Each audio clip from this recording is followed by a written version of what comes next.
kids are listening to the opera Naomi's Road.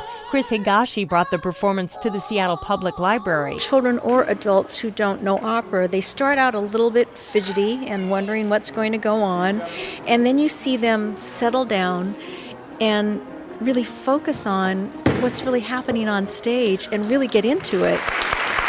Afterwards, the kids asked opera singer Jessica Chung about scene changes and plot points. I love these questions because I write them down. Do you get amazed at how much they're picking up? Oh, always. The story is about the internment of Japanese Canadians during World War II. The opera's based on a book.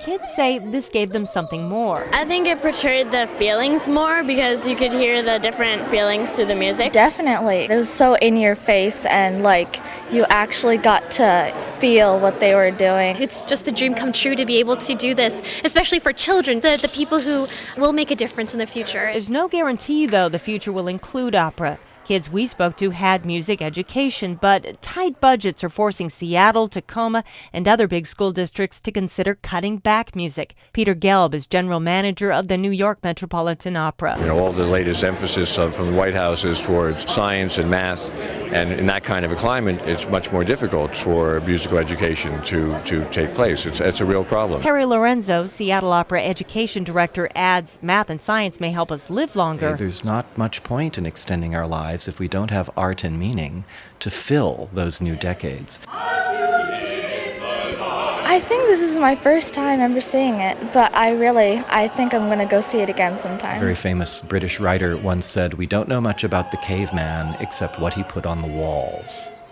Art. Ultimately, it's up to the next generation what form opera will take and what kind, if any, legacy it leaves.